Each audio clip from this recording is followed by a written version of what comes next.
이번 수련의 주제가 가정의 원형을 회복합시다 였습니다. 말씀드린 것처럼 이런 주제의 이야기는 재론할 필요가 없는 게 제일 좋습니다. 모든 사람이 다 알고 있는 이야기. 그래서 아무도 여기에 이설을 제기하지 않아서 가정의 원형하면 뭐 그저 다 아는 얘기, 당연한 것으로 상식으로 받아들여지고 있어야 합니다.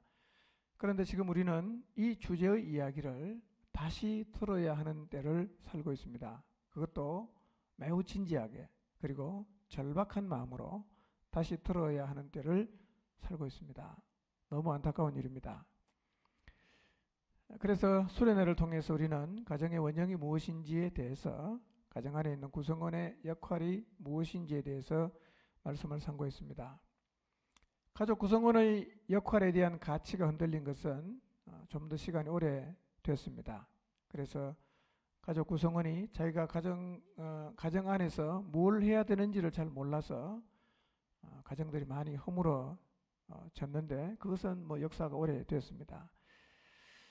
근데 그런 일이 일어날 때에도 사람들은 가정의 원형이 다양할 수 있다는 생각은 하지 않았습니다.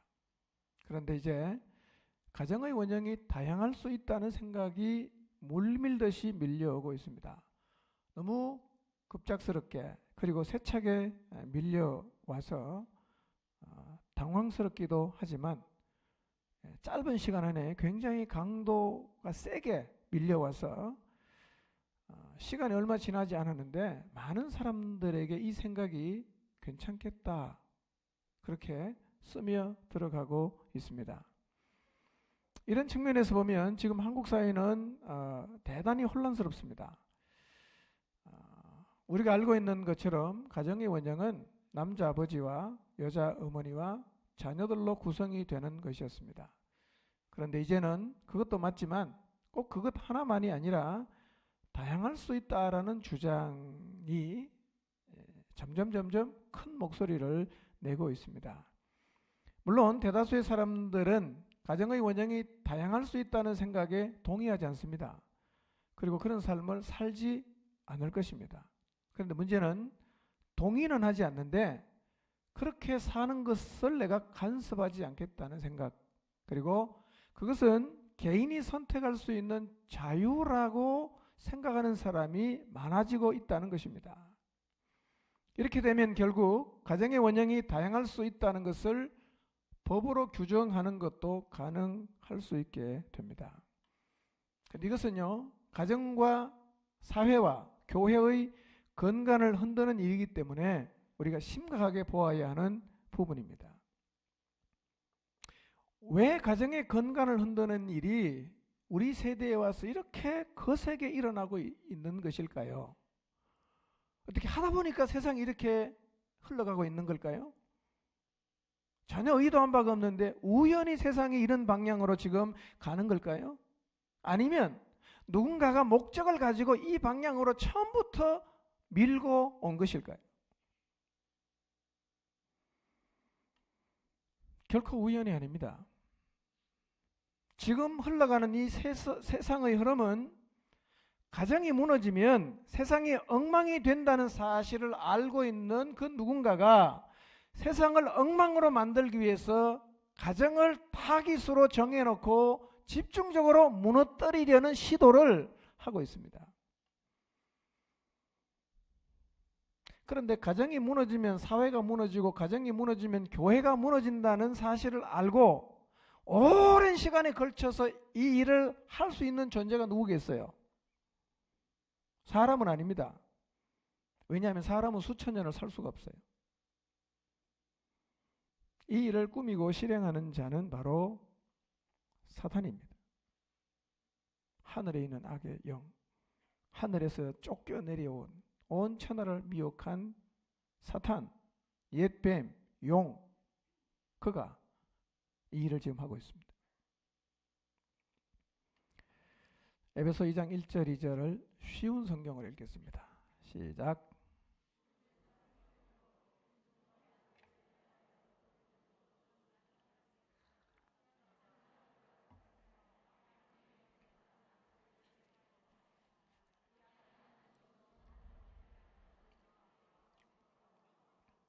예. 지금 불순종의 아들들 가운데에서 역사하는 영이라, 이 표현이 우리가 금방 이해가 안 오는데요. 쉬운 성경은 잘 번역했습니다. 이 악한 영은 지금도 하나님을 대항하는 자들의 마음속에서 활동하고 있다고 말합니다. 사단은요, 하나님을 대항하는 자들의 마음속에서 활동하고 있어요. 그리고 그가 꿈꾸고 있는, 그가 계획한 일들을 하나님을 대적하는 사람들을 부추겨서 계속해서 세대를 이어갖고 그 일을 만들어가고 있습니다.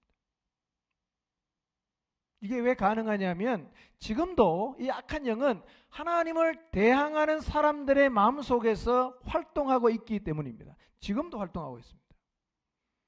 우리도 영향을 받아요.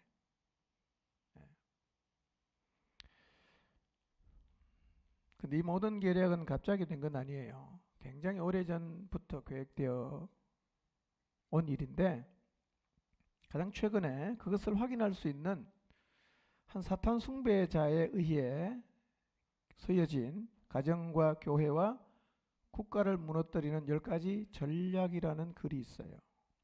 이 글은 65년 전에 쓰여진 기독교를 대적하는 사단 숭배자요 지도자였던 앨리스 베일리라는 사람의 글을 요약한 내용인데, 월간 지저스 암이라는 책에 2014년 7월에 실렸던 글입니다.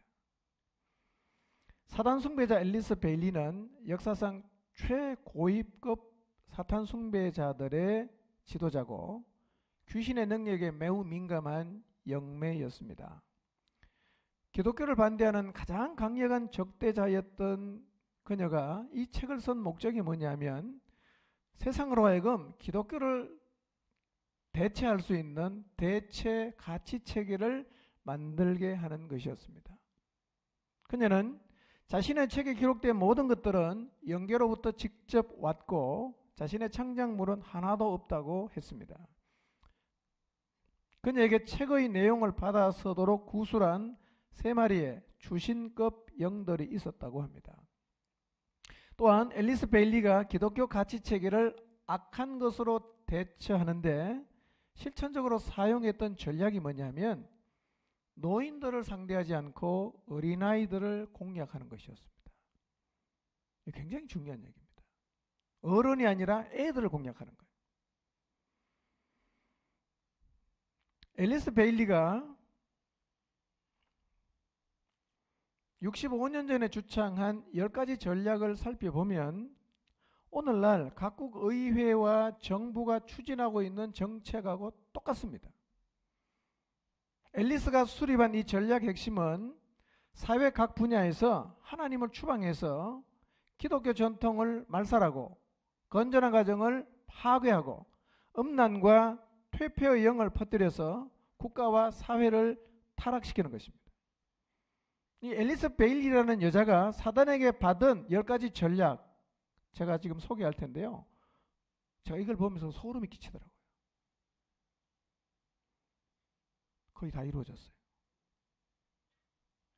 우리도 굉장히 물이 많이 들었습니다. 첫 번째, 교육 시스템으로부터 하나님과 기도를 제거하라. 커리큘럼을 변경시켜서 기독교 문화의 속박으로부터 아동들을 해방시켜라. 아동들이 학교에 가는 목적은 인생을 직면할 준비를 갖추기 위함이고, 아동들은 학교와 교사를 신뢰하며 거기에 우월적 가치를 둘 것이기 때문이다. 그런데 교육으로부터 하나님을 제거한다면 아동들은 인생을 직면하는데 하나님이 필요하지 않다는 신념을 무의식적으로 갖게 될 것이다. 아동들은 학교가 중요하다고 인정하는 것들에 초점을 맞출 것이며 하나님에 관하여는 그저 부가적인 존재 정도로 여기게 될 것이다. 현실은 어떤가? 1962년 6월 25일 미 대법원이 판결을 내렸습니다. 공립학교에서 가르치는 것을 금지시켰습니다. 지금 우리나라에서도 이걸 금지하고 있습니다. 예배 못 드리게 하고 성경 못 가르치게 합니다. 뿐만 아니라 학교에서는 초월 명상을 가르치고 있는데요. 이는 아동들을 의식 전이 상태로 유도해서 귀신들하고 접촉하게 하는 것인데, 초월 명상에서 말하는 안내자 영이 귀신입니다.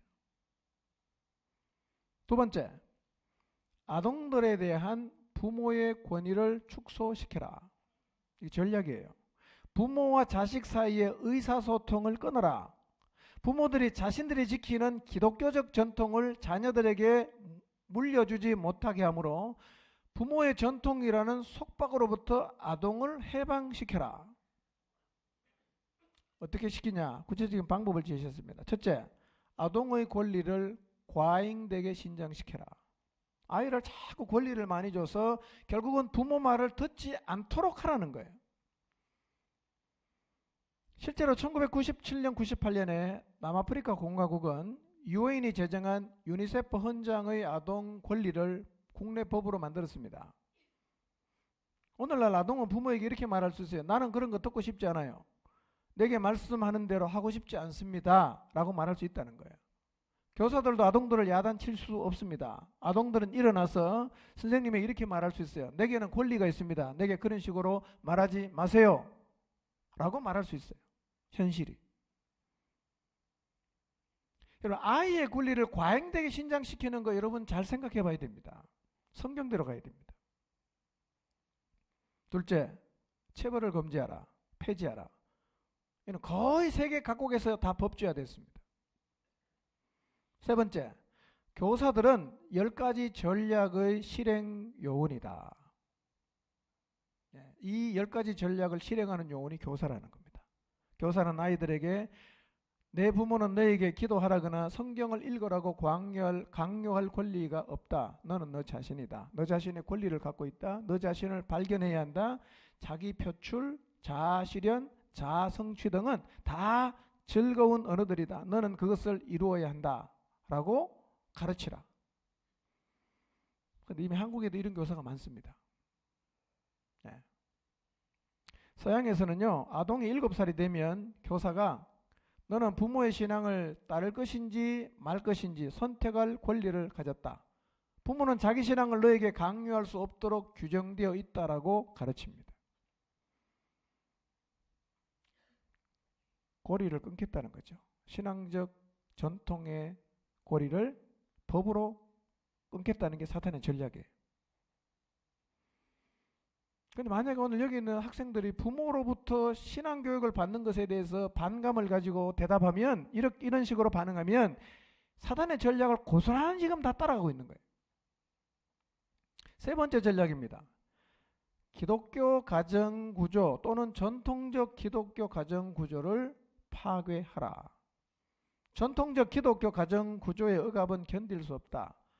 가정이 국가의 핵심이라고 볼 때 만약에 가정을 깨트리면 국가를 깨트리는 것이다.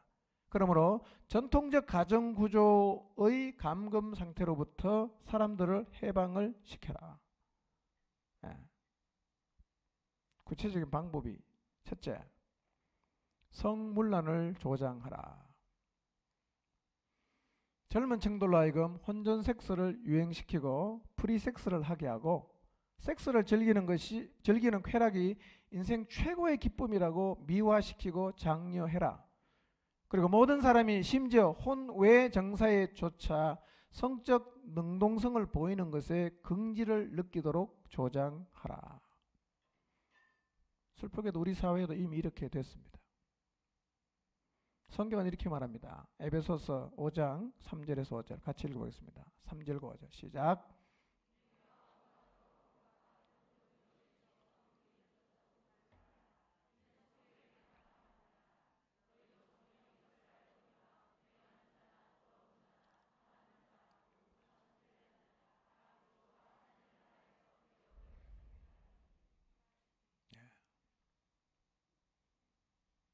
성경은 이렇게 말하거든요. 세상은 아무 문제가 없다. 즐겨라. 원하면 다 해라. 두 번째, 광고산업, 미디어, 잡지, 영화산업을 이용해서 섹스하는 쾌락이 인생에 있어서 최고의 즐거움이라고 부추겨라. 이 전략이 성공했을까요? 이 사단이 생각한 목적을 이루었을까요?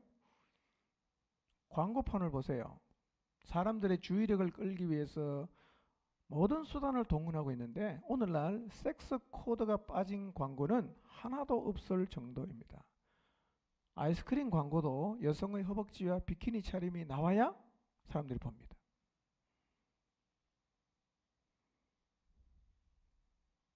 네 번째, 프리섹스 사회를 만들라. 낙태를 합법화하고 낙태하기 쉽게 만들라. 65년 전에 이런 얘기를 했어요. 낙태병원을 세워라. 학교 안에도 진료소를 만들어라. 사람들이 섹스의 쾌락을 누리려면 그에 따르는 불필요한 두려움에서 해방이 되어야 한다. 다시 말해서 원치 않는 임신으로 인하여 그들의 섹스가 해방받지 않아야 한다. 그리스도인들이 말하는 낙태 금지는 우리를 당혹스럽게 하며 이는 우리의 권리를 부정하는 것이다. 아이를 가질지 말지에 관하여 선택할 권리는 우리에게 있다. 한 여성이 임신을 원하지 않는다면 그녀는 고통 없이 가능한 용이하게 그 임신을 지워버릴 자유를 가지는 것이 마땅하다. 오늘날 사회가 어떻습니까? 낙태가 합법화된 나라도 꽤 많습니다. 우리나라는 낙태가 죄입니다. 그런데 낙태가 죄가 아닌 나라보다 낙태 시술 건수는 훨씬 많습니다. 엄청나게 낙태 많이 합니다. 이번에도 낙태를 합법화하기 위한 입법을 시도했다가 천주교에서 그냥 교황청에서 한마디 하니까 지금 또 조용해졌어요. 계속 올라옵니다. 계속 올라옵니다. 언젠가는 이게 합법화 될 가능성이 많습니다. 다섯 번째, 이혼하기 쉽게 만들고 이혼을 합법화하라. 평생 결혼의 개념으로부터 사람들을 해방시켜라. 이 의식은요, 오늘날 전 세계를 살고 있는 대부분의 사람의 의식 구조 속에 다 스며들었습니다. 평생 결혼의 개념을 가진 사람은 교회밖에는 별로 없습니다. 해보다가 안 되면 새로 하면 된다. 늘 이런 생각. 대부분의 사람이 자연스럽게 갖고 있습니다. 이게 전략이에요. 누군가가 입안하고 가정과 교회와 나라를 파괴하기 위해서 이런 일을 지금 계속해서 시도하고 있는데요. 왜 이런 일이 왔는지조차도 잘 모르고 믿는 우리도 이 흐름 속에 다 그냥 합류했어요. 재밌는 얘기를 했어요. 사랑은 사랑 결합이라는 것을 통해 신비롭게 연결이 된다. 그것은 마치 난소로부터 발생하는 난자와 같아서 그 사랑 결합이 나를 경유하면서 내 안에서 사랑의 호의를 클릭하는데 세상에는 당신의 그 사랑 결합에 응답할 수 있는 사람이 한 사람 있다는 거예요. 근데 그 사람을 만나면 당신 안에 있는 모든 것들이 이렇게 이제 클릭하게 되는데 이때 만나는 그 사람 혹은 남자든 여자든 그 사람이 소위 말하는 운명적 사랑이라는 거예요. 이게. 그런데 만일 당신이 그 사람을 놓치면 그 사랑결합 사이클이 지나갈 때까지 수년 동안 결코 행복하지 못할 것이다. 그러므로 당신이 행복하려면 어떤 대가를 지불하더라도 그 사람을 붙잡아라는 겁니다. 그 남자 혹은 그 여자가 기혼자 상태에 있어도 빼내라는 거예요. 결혼한 사람이라도 빼내갖고 그 남자와 그 남자 혹은 그 여자를 붙잡으라는 겁니다. 그가 엉뚱한 곳에 있다는 것은 심각한 잘못이다. 그리고 만일 일정 기간 살다가 그 사랑이 이미 죽었다는 사실을 알게 되면 기독교적 가치 속박에 얽매이지 말고 기회를 찾아서 가라는 거예요. 얘는 사랑결합 끝났다. 다시 가자.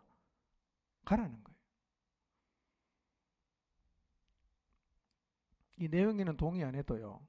이미 우리의 생각 속에는 비슷한 사고가 우리 안에 받아들여졌을 수가 있습니다. 당신에게 필요한 것은 쉽게 이혼할 수 있는 방법과 그리고 또 다른 사랑결합의 생성을 허용하는 것이다. 이것은 마치 하나의 난자가 발생하는 것과 같다. 그래서 사랑결합이 생성되면 당신은 다시 한번 인생을 즐기게 될 것이다.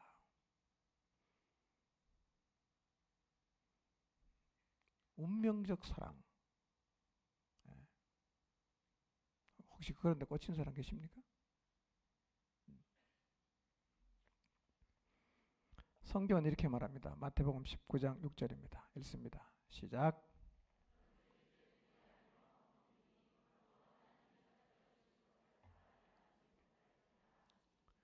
이혼은 가정을 창시하신 하나님이 검하신 겁니다. 감정이 전부가 아니에요. 감정 따라가지 마세요. 말씀 따라가야 됩니다. 결혼도요, 감정에 꽂혀가는 사람은 가다가 보면 굉장히 결혼 생활이 힘들어질 수 있습니다. 정신을 똑바로 차리고 감정이 아니라 말씀의 인도를 받아서 가야 됩니다. 우리가 살고 있는 세상은요, 굉장히 위험합니다, 지금. 6번째, 동성연애를 대체 생활 방식으로 바꾸어라. 섹스하는 쾌락이 인간 최고의 즐거움이어서 누구도 이런 즐거움에서 제외되어서는 안 되며 누구도 그 즐기는 방법에 제약을 받아서는 안 된다. 사람들은 그들이 원해서 선택하는 것이라면 그것이 동성연애든 건친상간이든 수간이든 아무튼 상방이 합의하기만 하면 여한 형태의 섹스도 허용되어야 한다. 말이 안 되죠. 근데 이런 세상이 거의 도래했습니다. 동성연애, 동성결혼 합법한 나라가 많습니다. 동물과 하는 수간을 허용한 나라도 있습니다. 그리고 이제 동성연애를 하나님 보시기에 가증한 것이라고 말한다거나 동성연애를 언급하는 성경의 구절들을 공공연하게 낭독하면 이는 증오 발언으로 분류가 되어서 불법 행위로 간주가 됩니다. 오늘날 교회는 게이들이나 레즈비언들의 결혼은 주례를 거부하면 처벌을 받습니다. 미국에서 한 목사님이 게이가 와서 결혼 주례해달라는 것을 거부했습니다. 차별했다고 고발했습니다. 고등법원까지 가는데 벌금이 13만 몇천 불이에요. 13만 불이면 얼마인지 아십니까? 1억이 넘습니다. 이유가 뭐냐? 동성애자 결혼 주례를 거부했다는 이유입니다. 우리나라도 이렇게 될 날이 올 수 있어요. 제가 레즈비언 두 여자가 와서 결혼 주례해달라고 하면 제가 해주겠습니까? 절대로 못 해주죠. 감옥 가도 저는 못합니다. 근데 성경대로 한다고 감옥 가는 세상이 오면 이거 세상이다 어떻게 되겠어요? 7번째, 예술의 품격을 떨어뜨려라. 미친 예술이 되게 하라. 예술이야말로 문화를 변혁시키는 매우 중요한 열쇠입니다. 인간의 상상력을 더럽히고 타락시키는 새로운 형태의 예술을 장려하라는 겁니다. 그렇기 때문에. 왜냐하면 예술은 영의 언어로서 당신 안에 있는 그것을 회화, 음악, 드라마 형태로 끄집어낼 수가 있는데요. 사실은 우리 시대의 예술은 진짜 미친 예술이 많습니다. 저게 무슨 예술인가 외설인가 구분이 안 됩니다. 8번째, 미디어를 활용하고 선전하고 인간의 사고방식을 바꾸어라. 인간의 태도를 바꾸는 가장 효과적인 최대의 경로가 뭐냐면 미디어입니다. 신문, 라디오, TV, 영화 이런 미디어뿐만 아니라 광고회사, 옥외 광고판, 잡지 등을 통해서요. 인간의 사고방식을 바꾸는 건 충분히 가능해요. 동성애를 미화시키는 드라마를 계속 보면요. 우리의 마음속에 어떤 생각이 드느냐면 괜찮나 저거? 이렇게 생각합니다. 현실이 어떻습니까? 미디어를 통해서 폭력물, 음란물, 기타 자료들을 광고하고 퍼뜨리는데 굉장히 많은 돈이 들어가는데요. 혼외 섹스가 혼내 섹스보다, 그러니까 정상적 관계에서 부부 관계보다 비정상적 관계의 부부 관계 혹은 성적 관계가 8, 90배 더 많이 미디어에 나옵니다. 틀면 다 불륜이에요. 계속 보면 어떻게 되겠어요? 무뎌지는 거예요. 무뎌지는 거예요. 그리고 집안에서 TV로 동성 섹스 장면을 시청할 수 있어서 자녀들이 이런 해괴한 일들에 대해서 마음의 민감성이 점점 무뎌져 가고 있어요. 우리 아이들이 미디어에 과도하게 노출되는 거 경계하고 조심해야 됩니다. 예. 필요악이라고는 하지만 악한 게 너무 많습니다. 9번째, 종교 통합 운동을 일으키라. 이게 그냥 나온 게 아니에요. 다른 종교들을 장려해서 기독교와 동등이 되도록 하라.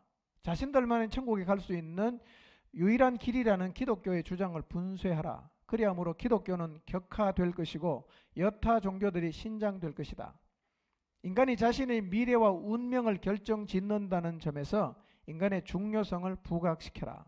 자신이 어떤 존재가 되고 싶은지 선택할 권리가 인간에게 있으며 또한 그렇게 되도록 스스로 만들 능력이 있으며 자신의 목적을 결정할 권리를 인간이 가지고 있다고 말해 주라. 2013년 우리나라에서도 WCC 총회가 열린 바가 있어요. 지금도 굉장히 시끄럽습니다. 종교 통합이 가능합니까? 말도 안 되잖아. 근데 왜 이런 논의가 자꾸 될까요? 누군가가 꾸며놓은 각본대로 영적으로 둔감한 사람들이 그냥 춤추는 겁니다. 마지막 10번째, 각국 정부로 하여금 위의 모든 사항들을 법제화하도록 하고 교회로 하여금 이러한 변화들을 추인하도록 하라.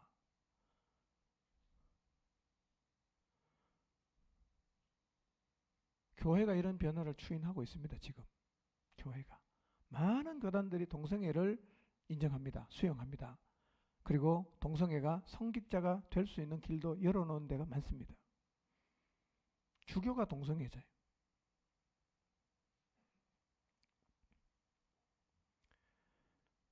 많은 나라들이 성경에 반하는 법률들을 제정하고 있습니다. 교회도 하나님 말씀에 타협해 가고 있습니다. 위에 말한 9가지 조항들이 법률로 만들어진 국가가 많고, 국가는 그렇다 치더라도 교회가 이것을 추인한다는 것 너무 안타까운 일입니다. 계속 현재 진행형이에요. 이러한 일들은 다수의 사람들이 눈치를 못 채는 가운데 슬금슬금 정대가 되었는데요. 여기까지 왔습니다. 이런 상황은 마치 어항 속에 빠진 개구리 이야기가 떠오르게 합니다. 펄펄 끓는 물 항아리 속에 개구리를 넣으면 개구리는 바로 튀어나올 거예요. 뜨거우니까. 그런데 미지근한 물 넣어놓고 물의 온도를 천천히 올리면 개구리는 지금 물이 뜨거워지는 걸 못 느껴요. 그리고 서서히 익어서 죽게 된다는 겁니다. 오늘날 많은 이들이 서서히 익어서 죽어가고 있는데도 지금 서 있는 자리가 과거에 있던 자리에서 얼마나 멀리 왔는지조차도 잘 인식을 못하고 있습니다. 저는 이 글을 읽으면서 소름이 끼쳤습니다. 왜냐하면 지금 우리 시대에 우리가 염려스러운 눈으로 바라보고 있는 이 모든 일들이 우발적으로 일어난 일이 아니라 애초부터 가정과 교회를 무너뜨리는 타깃을 정해놓고 오래전부터 사단이 계획해온 일이고, 그 노력이 우리가 막을 수 없을 힘을 가지고 계속해서 진행이 되고 있기 때문입니다. 이제 우리는 한국에서도 그것을 온몸으로 느낍니다. 온몸으로 느낍니다. 이러다 큰일 나겠다. 막아보려고 하니까 잘 안 막아집니다. 이제는. 네. 혹시 여러분 밴드의 신천지 강제개정 목사 구속 이거 혹시 보셨습니까? 신천지가 19만이고 기독교 인구가 800만, 많게는 1000만입니다. 제가 어젯밤 새벽에 확인했는데요. 1000만 되는 기독교인들이 서명한 숫자가 한 13만이고 19만 되는 신천지가 서명한 게 15만이에요. 참여를 안 해요, 우리는. 내일 아니다. 어떻게 되겠지 뭐. 침묵하고 참여 안 합니다. 거의 다 당하는 거죠. 이렇게 가면요, 차별금지법 다 통과됩니다. 뒤에 가서 아무리 땅을 쳐봐도 소용없습니다. 네. 여러분, 서명하라고 하면 서명하세요. 이 나라를 지키는 것이고 교회를 지키는 겁니다. 네. 이거 통과되면 교회 다 죽습니다. 다 죽습니다. 그러니 교회를 공격하려는 하는 목적을 갖고 이런 일이 시작됐는데요. 아마 이 법이 통과되면 틀림없이 게이나 레즈비언들이 큰 교회 목사 다 찾아가서 주례해달라고 말할 거예요. 의도적으로. 어떻게 되겠어요? 세상이. 근데 우리는 안 막아요. 어떻게 되겠지? 안 막습니다. 누가 해야 됩니까? 누가 해줘 이거요? 내일이에요, 여러분. 이제는 기억하십시오. 한국교회 어느 교회든 넘어졌다는 소식은요, 우리 교회 넘어졌다는 거하고 똑같은 강도로 받아야 됩니다. 다 우리 얘기입니다. 이제는요. 하나라도 무너지면 다 무너집니다. 다 같이 살아야 됩니다. 우리 교회 문제 없으면 괜찮다. 아니에요. 그렇게 생각할 시대가 벌써 지나갔습니다. 이제는요. 공동운명입니다. 뭐 포항에 있는 큰 모교회가 지금 시끄럽잖아요. 그 우리 교회 문제로 우리가 인식하고요. 기도해야 됩니다. 다 같이 죽습니다.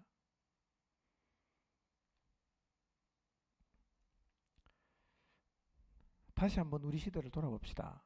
지금 사단이 65년 전에 계획해 놓은 그 일, 그리고 지금 현실에서 일어나고 있는 일들이 얼마나 유사해졌는가.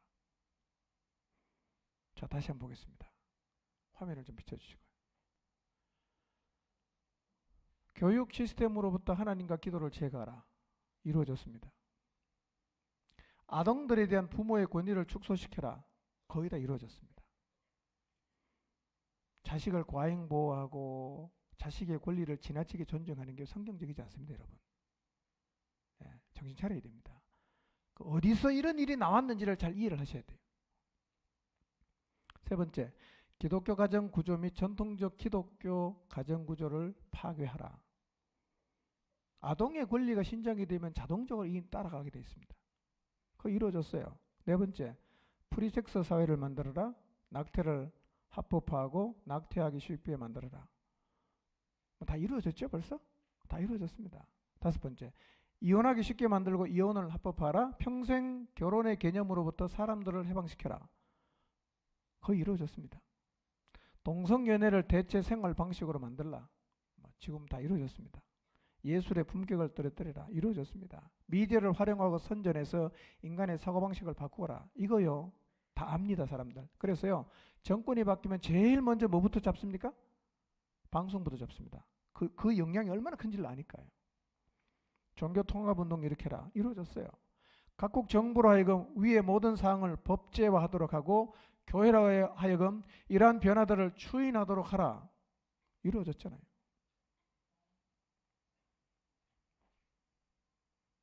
여러분, 사단이 제시한 전략이요, 65년 전에는 진짜 말도 안 되는 얘기였습니다.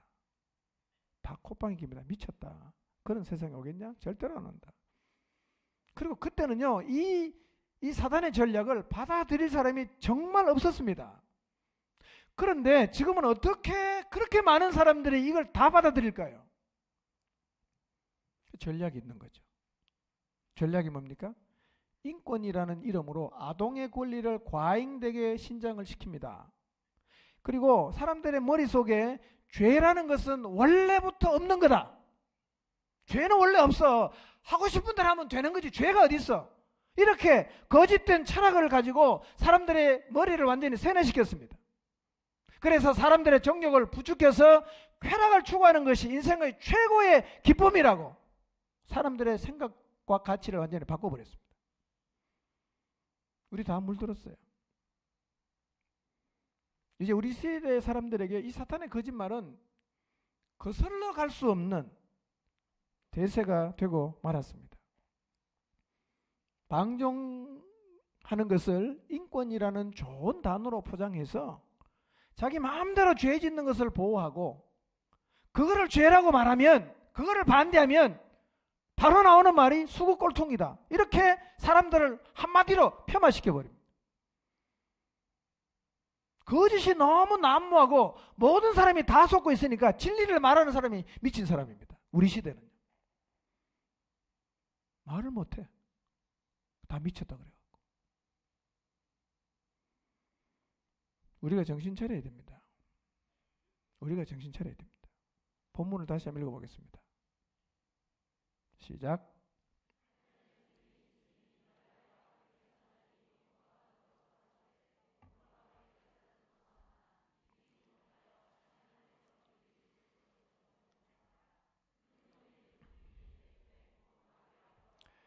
사단이라고도 하며 온 천하를 꾀는 자라. 그가 땅으로 내쫓기니 그의 사자들도 그와 함께 내쫓기니라. 제가 처음에 이 말씀을 몇 년 전에 읽을 때요, 묵상하면서요, 아무리 그래도 그렇지 어떻게 온 천하가 다 속을 수 있겠냐 하는 의문이 생겼어요. 어떻게 온 천하가 다 속냐 이거야. 인간이 바보가 아니잖아. 한두 명은 속여 먹을 수 있지만, 한 도시를 속여 먹을 수는 있지만, 아니 더 탁월해서 한 나라를 속일 수 있다고는 할지 몰라도 온 천하를 어떻게 속입니까? 여러분, 언론을 통제하는 독재 국가를 보세요. 그 나라는 속일 수 있어요. 근데 옆에 나라는 다 압니다. 예, 옆에 나라는 다 알아요. 우리나라에서 안 나오는 방송 다른 나라 가면 다 나오거든요. 그러니까 온 천하를 속이는 것은 이건 사실은 불가능한 일이란 말이에요. 그런데 성경은 이렇게 말하지 않습니까? 이 사단은요, 온 천하를 꿰는다는 거예요. 더 놀라운 것은 온 천하를 1년만 꿰는 게 아니라 수백 년, 수천 년의 세월을 내려오면서 계속 속이는데, 희한하게 사람들은 계속 속아요. 우리 시대도 다 속고 있습니다. 근데 사람들은 자기가 속고 있는데 자기가 속고 있다는 걸 인정하지 않습니다. 그러나 우리는 사단의 거짓과 계략이 무엇인지를 분명히 보아야 하고 정신을 차려야 됩니다. 예수님 믿는 우리라도 외딴 섬처럼 남아서 괴계로 우리를 넘어뜨리려고 하는 사단에 맞서서 우리만이라도 성경을 붙잡고 살아야 됩니다. 우리만이라도 하나님 말씀을 붙잡고 살아야 됩니다. 누가 뭐라고 해도 성경만의 유일한 기준임을 확신하고 오직 이 하나님 말씀을 따라서 순종하며 살아야 됩니다. 여러분, 사단의 계략은 가정을 무너뜨리는데 굉장히 에너지를 많이 쏟습니다. 가정에서 부모를 공경하고 순종하는 것은 옳은 것입니다. 아멘? 부모는 자녀를 신앙으로 교육하고 훈계하는 것이 옳은 것입니다. 잠언 22장 15절 읽습니다. 시작.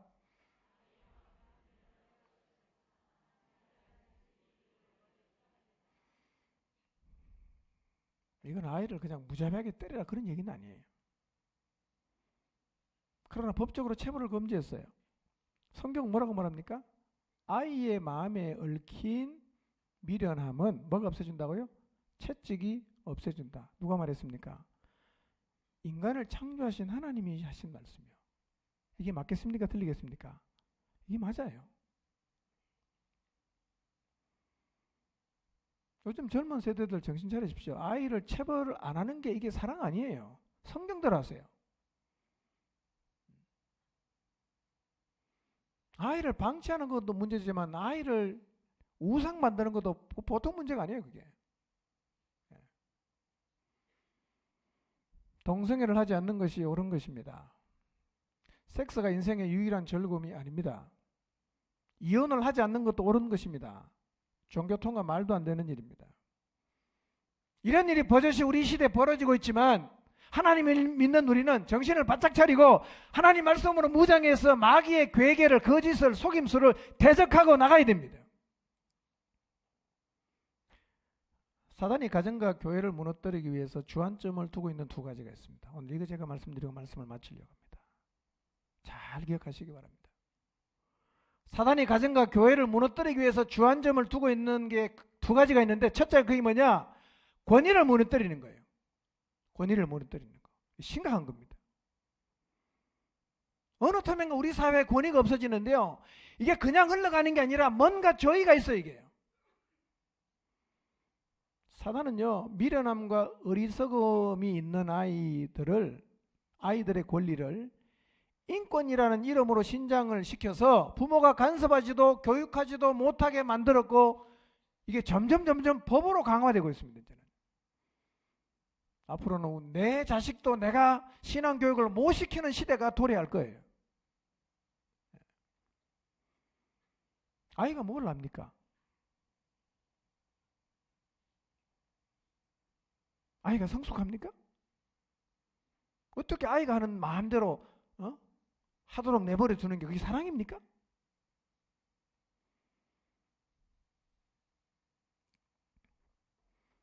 이처럼 어린아이의 권리는 계속해서 신장시키면서 동시에 가정에서 부모의 권위와 교회에서 영적인 지도자의 권위나 사회에서 스승이나 윗사람의 권위는 다 무너뜨려 놨습니다.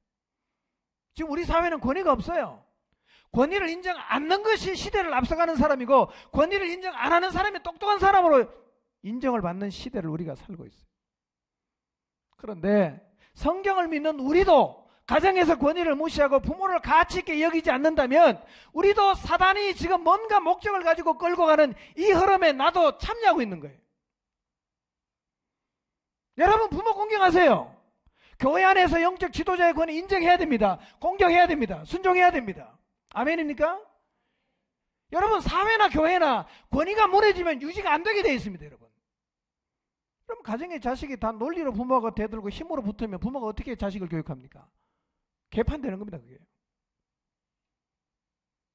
이게 사단의 전략이에요. 이게. 권위가 없다는 거예요. 여러분 하나님은 권위가 있어야 교회든 가정이든 유지가 되는 그런 구조로 처음부터 만들어놨습니다. 근데 보이지 않는데 중요하지 않아 보이지만 그걸 싹 빼버리면요. 이 관계는 엉망이 되는 거예요.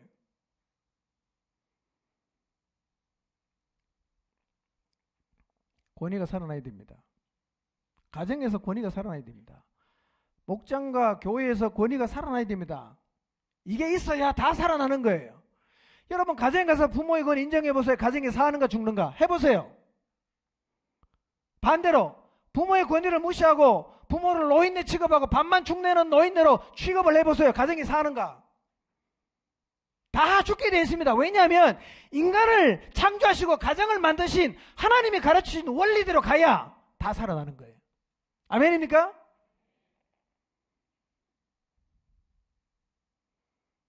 여러분 우리가 권위를 다 인정 안 하고 모든 것을 대등한 위치에 놓고 너나 나나 똑같다. 그래서 논리만 가지고 대하기 시작하면요. 권위라는 게 없어져요. 무너집니다.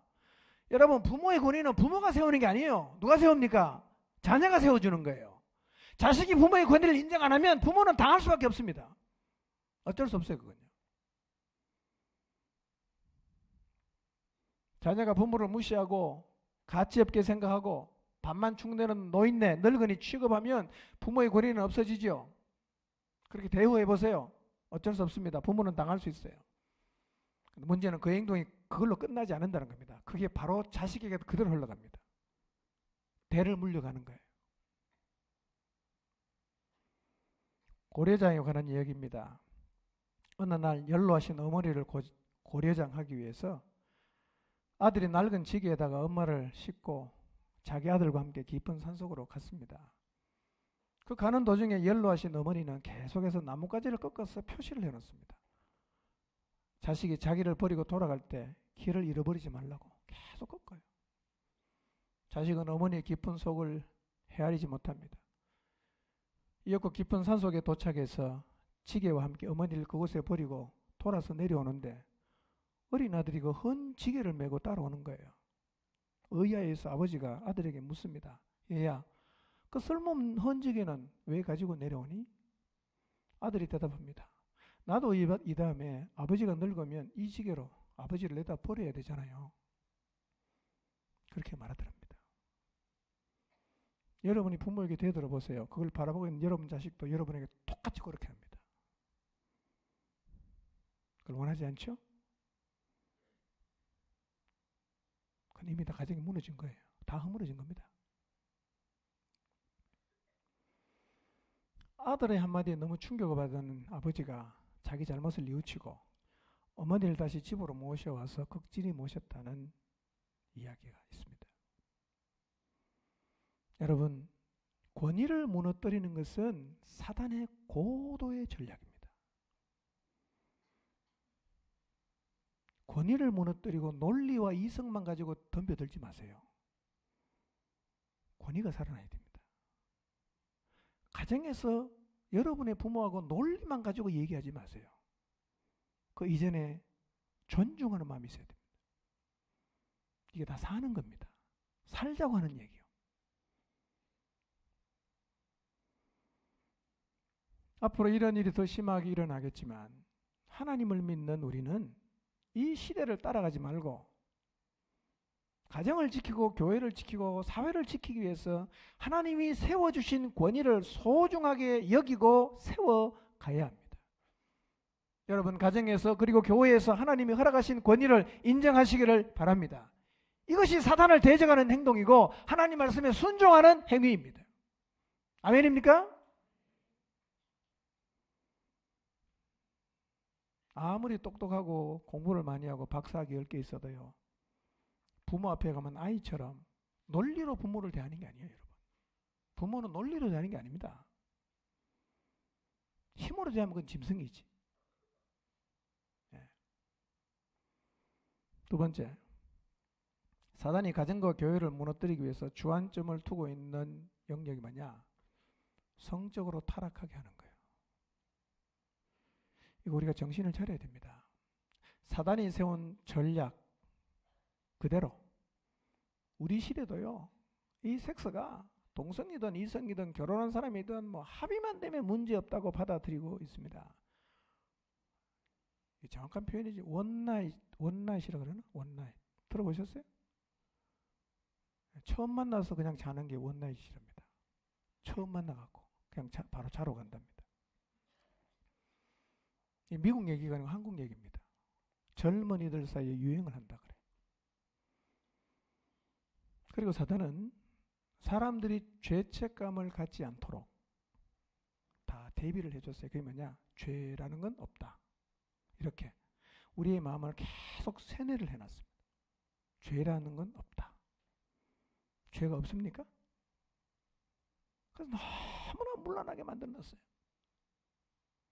손을 쓸 수 없을 정도로 문란해졌어요. 근데 이 경계선이요, 거의 없어졌습니다. 교회 안과 밖이. 혹시 성적으로 문란하게 사는 것을 그게 무슨 문제가 있나? 라는 생각을 하고 있거나 지금 그렇게 살아가고 있다면 여러분은 사단의 전략에 그대로 말려들었다라는 사실을 인식해야 됩니다. 그래서 정말 부끄러워하고 회개하고 진리를 붙잡는 자리로 가야 됩니다. 지금 우리는 사단의 거짓이 광풍처럼 밀려오는 시대를 살고 있습니다. 그리고 정말 너무너무 하나님이 보시면 기가 찰 정도로 악해진 그런 모습들이 너무나 자연스러워 보이는 매우 위험한 시대를 살고 있습니다. 그게 자연스럽게 보이면 안 된단 말이에요. 가슴 아파야 되고 죄라고 느껴져야 됩니다. 그렇게 우리 눈에 보이도록 우리가 정신을 차려야 됩니다. 다 따라가도 예수님 믿는 우리는 이 사단의 거짓말을 따라가지 말고 이 시대를 거슬러 가야 됩니다. 아멘입니까? 우리는 거슬러 가야 돼요.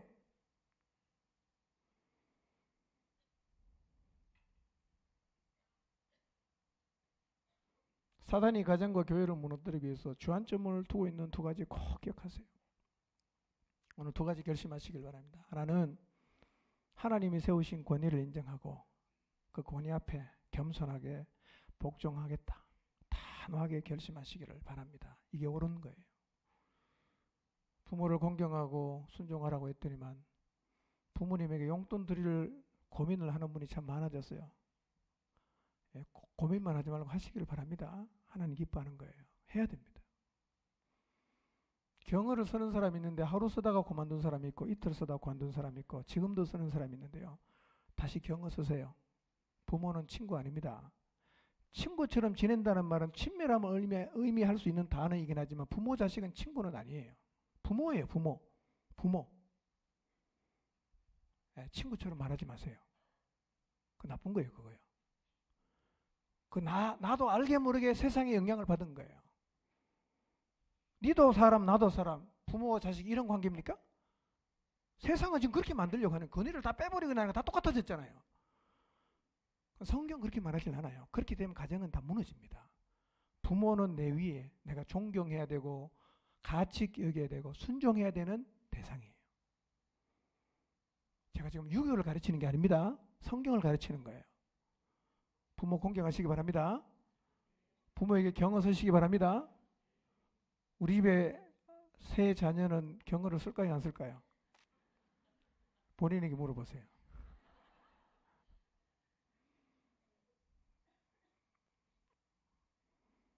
높임말 받고 싶어서 이런 얘기하는 게 아니에요. 우리가 원형을 다 까먹었어요. 영향을 너무 많이 받았어요. 권위를 빼는 게 사단의 전략입니다. 우리는 어떻게 해야 되겠어요? 성경 말씀 고수해야 되니까 권위를 지켜야 됩니다. 보호해야 됩니다. 세워야 됩니다. 그게 순종하는 거예요. 두 번째, 계속 기도해야 될 문제지만 이 젊은이들은 지나간 건 묻지 않습니다. 지나간 건 어떨 수 없어요. 혼전 순교를 다짐하시길 바랍니다. 결혼하기 전까지 하나님이 내게 준 배필 만날 때까지 순결하시길 바랍니다. 아멘? 혼전 순결하세요. 결혼할 때까지. 지나간 건 어떨 수 없어요. 이제부터라도 이 성에 대해서 아무나 할 수 있다는 이 생각이 얼마나 내 생각이 이미 사단이 뿌려놓은 거짓의 세뇌가 됐어요. 나도 속고 있는 거예요. 그게. 순결하시길 바랍니다. 남자든 여자든. 그리고 이미 결혼했거나 젊은이를 포함한 모든 그리스도인들은 하나님 앞에서 성적인 정결함을 되찾아 거룩한 삶을 하나님 앞에서 결단해야 합니다. 이것이 세상을 이길 수 있는 길이요. 이렇게 세상을 이길 수 있습니다. 흐름을 같이 가면서 어떻게 우리가 세상을 바꿀 수 있겠어요? 혼전 순결하십시오. 성적인 정결함을 되찾고 거룩한 삶을 하나님 앞에서 살아가기로 결단하시기를 바랍니다. 이것이 거짓이 판을 치고 있는 시대를 살고 있는 그리스도인들의 삶이어야 합니다. 그 계략이 뭔지 우리가 봤어요. 너무 소름 끼쳐요. 저희가 있는 거예요. 목적을 가지고 밀고 온 거예요. 이제라도 봤으면 안 올라가야 됩니다. 안 따라가야 됩니다. 돌아서서 세상을 거슬러 가야 됩니다. 로마서 12장 2절 말씀을 오늘 말씀의 결론을 드립니다. 같이 읽겠습니다. 읽습니다. 시작.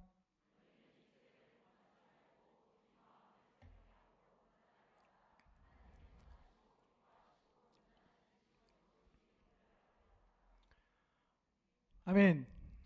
이 세대를 본받지 말고 마음을 새롭게 해서 변화를 받았어. 하나님이 선하시고 기뻐하시고 온전하게 여기는 뜻이 무엇인지 분별하도록 해야 합니다. 이 말씀을 여러분의 가슴에 담아두시기를 바랍니다.